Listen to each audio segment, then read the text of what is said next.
harness the extraordinary national spirit we've seen in the last few months and build back better.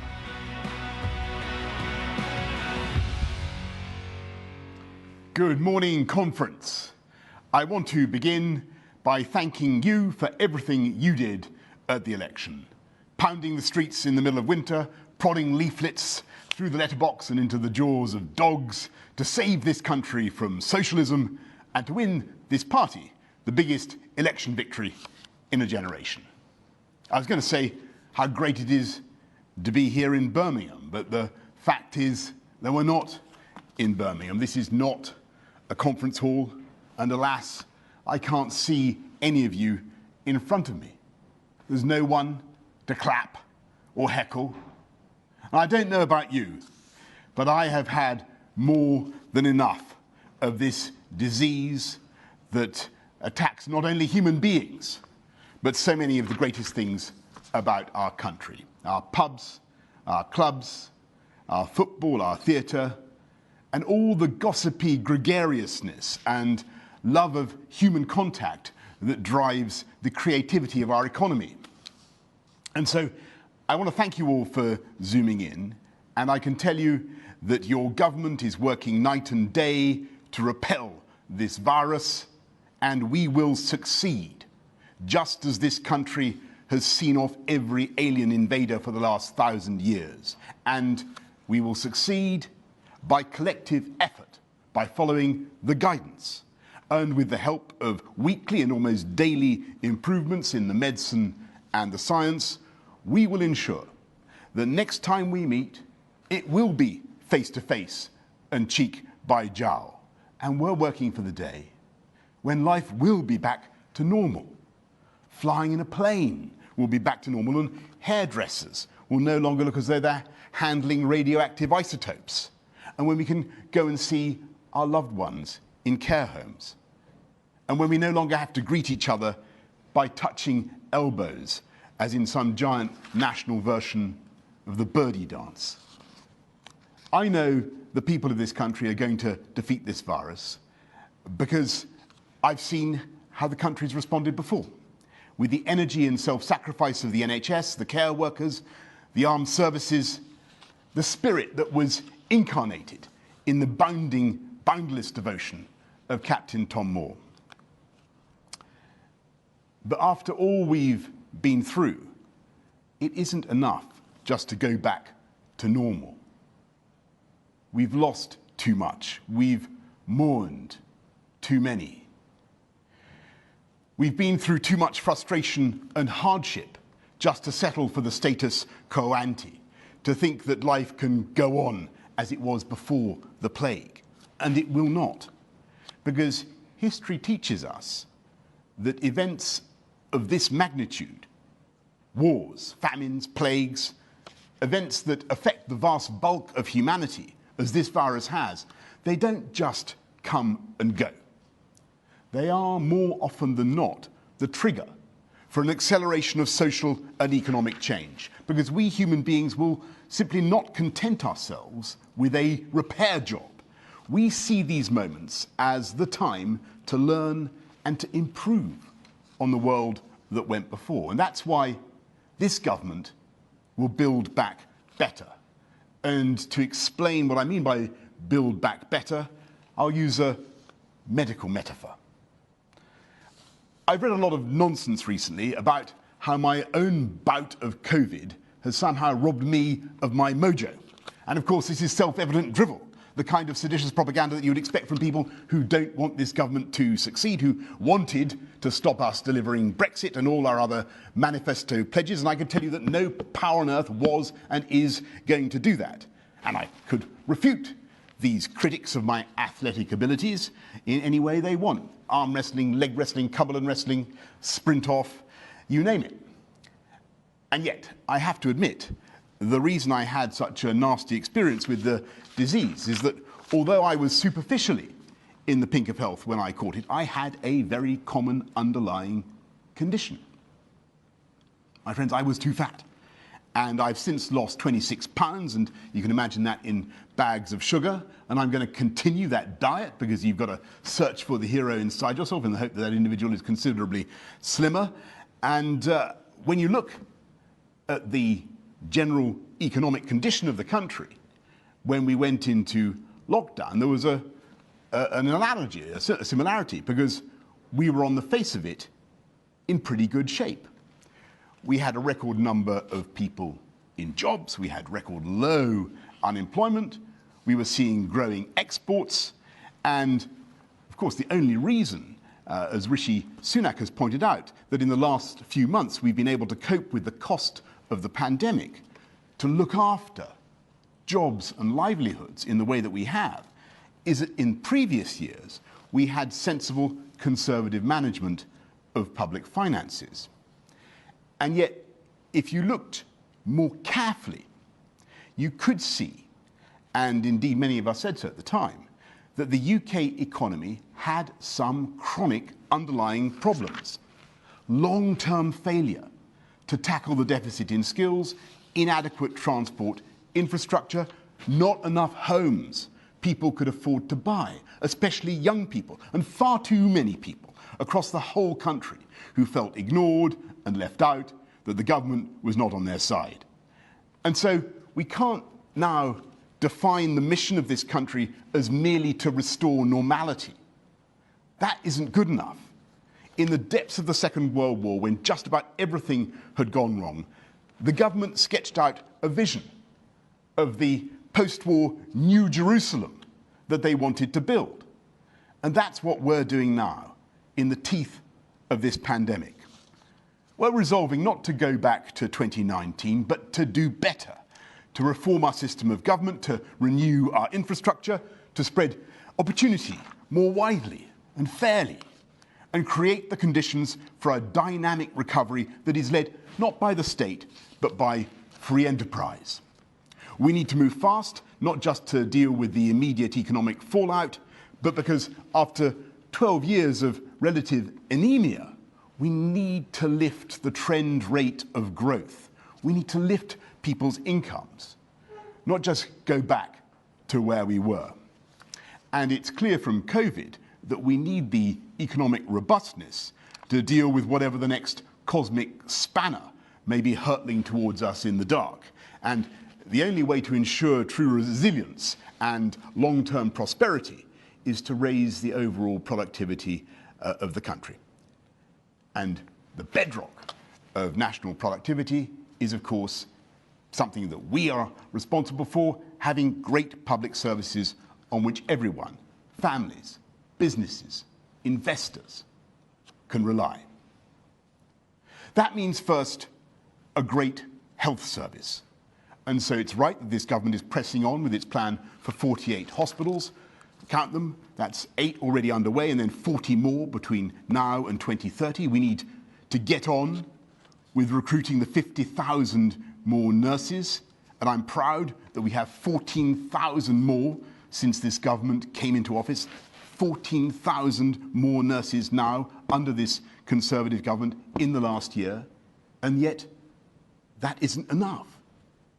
We've seen the frantic global scrabble for vaccines, for therapies, and so now we're doubling our funding for all types of revolutionary scientific breakthroughs with a national advanced research and projects agency. And while we're at it, we'll do what all governments have shirked for decades. We will fix the injustice of care home funding, bringing the magic of averages to the rescue of millions. COVID has shone a spotlight on the difficulties of that sector in all parts of the UK. And to build back better, we must respond. Care for the carers as they care for us. And if we're to raise productivity and encourage investment in the UK, then there is one thing we must do as a matter of basic hygiene, and that is to fight crime. And so, yes, we are fulfilling our manifesto commitment to put another 20,000 officers out on the street, and I'm proud that we've already recruited almost 5,000. But fan though I am of the police, we need to see results, not just spending. So we're also backing those police up, protecting the public by changing the law to stop the early release of serious sexual and violent offenders and stopping the whole criminal justice system from being hamstrung by what the Home Secretary would doubtless and rightly call the lefty human rights lawyers and other do-gooders. And in spite of the pandemic, the Home Secretary and I are having regular CompStat-style sessions with the Chief Constables when we look at the crime data across the country and compare performance and work out what we can do to help. Town by town, we're rooting out the county lines drugs gangs that are causing so much misery. And in that sense, our agenda is basic social justice. When I talk about levelling up, I mean making the streets safer for everyone. And when I talk about levelling up, I mean not just investing massively in our schools, delivering on our promise to raise per pupil funding to £4,000 per head in primary school and £5,000 per head in secondary school, as well as a £30,000 starting salary for teachers. I'm thinking not just about the inputs, but about the outputs, the changes in the lives of young people. And so I want to take further an idea that we've tried in the pandemic and to explore the value of one-to-one teaching, both for pupils who are in danger of falling behind and for those of exceptional abilities. We can all see the difficulties, but I believe such intensive teaching could be transformational and of massive reassurance to parents. It's in crises like this that new approaches are born. And last week, we grasped a nettle that has intimidated governments for the last century. We effectively broke down the senseless barrier between further education and higher education so that it's just as easy to get the funding you need for a training course in engineering or IT as for a degree in politics or economics. Because we're offering every adult 4 years of funded post-18 education, a lifetime skills guarantee, a lifetime skills guarantee.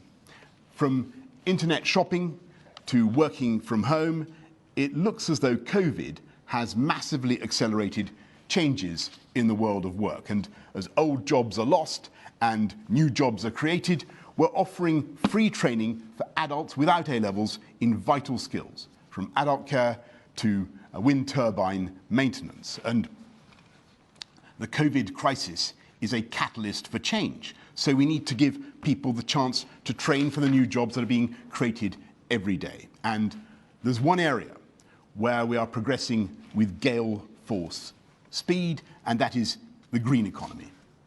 The green industrial revolution that in the next 10 years will create hundreds of thousands, if not millions, of jobs.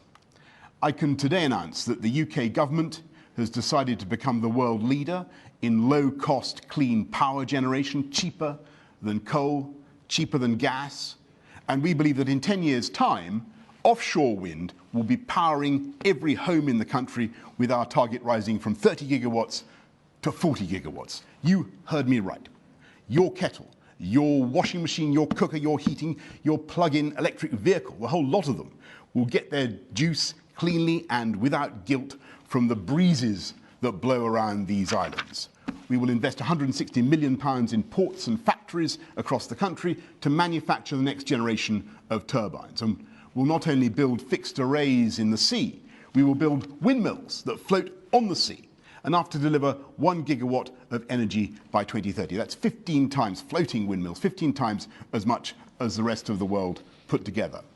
Far out in the deepest waters, we will harvest the gusts, and by upgrading infrastructure in such places as Teesside and Humber and Scotland and Wales, we will increase an offshore wind capacity that is already the biggest in the world. As Saudi Arabia is to oil, the UK is to wind, a place of almost limitless resource, but in the case of wind, without the carbon emissions, without the damage to the environment. I remember how some people used to sneer at wind power 20 years ago and say it wouldn't pull the skin off a rice pudding. Well, they forgot the history of this country. It was offshore wind that puffed the sails of Drake and Raleigh and Nelson and propelled this country to commercial greatness. This investment in offshore wind alone will help to create 60,000 jobs in this country and help us to get to net zero carbon emissions by 2050. Imagine that future with high-skilled, green-collar jobs in wind, in solar, in nuclear, hydrogen, and in carbon capture and storage.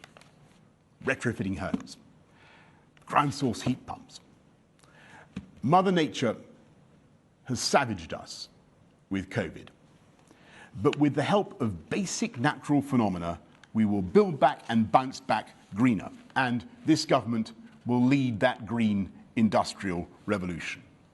We will create the conditions for individuals and for companies to flourish with a high-skill, low-crime economy. And if there was a physical audience in front of me now, I would solicit cheers by shouting out the details of our revolution in transport infrastructure. The A roads we're going to upgrade, the rail lines we're building or electrifying, the simple ways in which we will improve your lives, your daily commute. But we must be clear that there comes a moment when the state must stand back and let the private sector get on with it. I have a simple message for all those on the left, the Labour Party, who think everything can be funded by Uncle Sugar, the taxpayer. It isn't the state that produces the new drugs and the therapies we're now using. It isn't the state that will hold the intellectual property of the vaccine if and when we get one. It wasn't the state that made the gloves and the masks and the ventilators that we needed at such speed. It was the private sector, with its rational interest in innovation and competition and market share and, yes, sales. We must not draw the wrong economic conclusion from this crisis. Rishi Sunak, the Chancellor, has come up with some brilliant expedients to help business, to protect jobs and livelihoods. But let's face it, he has done things that no Conservative Chancellor would have wanted to do except in times of war or disaster. This government has been forced by the pandemic into erosions of liberty that we deeply regret, and to an expansion in the role of the state, from lockdown enforcement to the many bailouts and subsidies that go against our instincts. But we accept them because there is simply no reasonable alternative. And yet, on the left, in the Labour Party, there are many who regard this state expansion as progress and who want to keep the state supporting furlough forever, keep people in suspended animation, and who want to keep the state preempting and spending almost half our national income. We Conservatives believe that way lies disaster, and that we must build back better by becoming more competitive, both in tax and in regulation. We need to make this the best place to start a business, the best place to invest, and we need to unleash the urge not just to build, but to own. We need to fix our broken housing market. When COVID struck, there were millions of people, often young people, who found themselves locked down in rented accommodation, without private space, without a garden, forced to use ironing boards for desks and bedrooms for offices.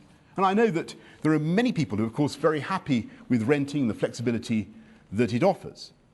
But for most people, it is still true that the overwhelming instinct is to buy. And many of them simply can't, not because they can't afford the mortgage, but because they can't afford the deposit. And the disgraceful truth is that levels of owner occupation for the under 40s have plummeted in this country, and millions of people are forced to pay through the nose to rent a home they can't truly love or make their own, because they can't add a knob or a knocker to the front door, and in some cases they can't even hang a picture, let alone pass it on to their children. Yes, we will transform the sclerotic planning system. We will make it faster and easier to build beautiful new homes without destroying the green belt or desecrating our countryside. But these reforms will take time, and they're not enough on their own. We need now to take forward one of the key proposals of our manifesto of 2019, giving young first-time buyers the chance to take out a long-term fixed-rate mortgage of up to 95% of the value of the home, vastly reducing the size of the deposit, and giving the chance of home ownership and all the joy and the pride that goes with it to millions who currently feel excluded. We believe that this policy could create 2 million more owner-occupiers, the biggest expansion of home ownership since the 1980s. We will help turn generation rent into generation buy. We will fix the long-term problems of this country, not by endlessly expanding the state, but by giving power back to people. The fundamental life-affirming power of home ownership, the power to decide what colour to paint your own front door. With our long-term fixed-rate mortgages, we want to spread that opportunity to every part of the country. And that is the difference between us Conservatives and the Labour opposition. They may have million-pound homes in North London, but they deeply dislike home ownership for anyone else. We want to level up. They want to level down. We're proud of this country's culture and history and traditions. They literally want to pull statues down, to rewrite the history of our country, to edit our national CV, to make it look more politically correct. We aren't embarrassed to sing old songs about how Britannia rules the waves. In fact, we're even making sense of it with a concerted national shipbuilding strategy that will bring jobs to every part of the UK, especially in Scotland. And we believe passionately in our wonderful union, our United Kingdom, while the Labour opposition have done, frankly, nothing to defend the union and continue to flirt with those who would tear our country apart. And I say frankly to those separatist Scottish nationalists who would like this country to be distracted and divided by yet more constitutional wrangling, now is the time to pull together and build back better in every part of the United Kingdom. We believe in global Britain as a proud, independent and outward-looking country, and next year we will lead the world at the G7 and at the COP26 summit in Glasgow, with 3 great campaigns to bring the world together, to heal the world, tackling the virus, tackling climate change and championing global free trade. We have confidence in our values and our diplomacy, and be in no doubt that they are secretly scheming to overturn Brexit and take us back into the EU. We believe in our fantastic armed services as one of the greatest exports that this country has. They, the Labour Party, can't even vote for measures to protect veterans from vexatious prosecutions 50 years later when no new evidence is supplied. And throughout this pandemic, it is this government that has taken the tough decisions, because we believe that there are no easy answers, while they've simply sniped from the sidelines. Well, my friends, we have no time now to focus on Captain Hindsight and his regiment of pot-shot, snipe-shot fusiliers. I want you to raise your eyes, and I want you to imagine that you're arriving in Britain in 2030, when I hope that much of the programme that I have outlined will be delivered. And you arrive in your zero-carbon jet made in the UK, and you flash your Brexit blue passport or your digital ID, you get an EV electric vehicle taxi, and as you travel around, you see a country that has been and is being transformed for the better, where young people in their 20s and 30s have the joy of home ownership, and where they can bring up children in the neighbourhoods where they grew up themselves, in the confidence that the schools are excellent and that crime is down, and instead of being dragged on big commutes to the city, they can start a business in their hometown, a place that has not only superb transport connections and green buses, but gigabit broadband, and where the workforce is abundantly equipped, not just with university degrees, but with the technical skills that the new economy demands. And among other landmarks, you will see 48 new hospitals and a population that is healthier and happier, and quite a bit thinner from a better diet, and taking so much exercise in the new cycle lanes, and walking among the millions of trees that have been planted, and going for picnics in the new wild belts that now mark the landscape, you'll notice that the air is cleaner, because most people are now driving EVs, while some of the trucks are actually running on hydrogen, and even some of the trains. And I believe you will see a Britain that is more united than for decades in its constitutional settlement, where Brexit has delivered a new excitement and verve, not just free trade and free ports, but control over our fisheries and the ability to do things differently and better, from innovation in tech and data and finance to improving our standards in animal welfare. Yes, you'll see a country that scrupulously controls its own borders, but which is in some ways more cosmopolitan than ever before, welcoming scientists and artists and people of talent from around the world. A Britain that is proud of our culture and history and unashamed of our heritage, but also unblinkered about the present, embracing every person with love and respect, whatever their race or creed or gender or orientation. That is the Britain we can build. In its way, and with all due respect to everywhere else, the greatest place on earth. Indeed, that is the country and the society that we are in the process of building. And I know that it seems tough now, when we're tackling the indignities and cruelty and absurdity of the disease. But I believe it's a measure of the greatness of this country that we are simply not going to let it hold us back or slow us down. And we're certainly not going to let it get us down, not for a moment. Because even in the darkest moments, we can see the bright future ahead. And we can see how to build it, and we're going to build it together. Thank you all very much.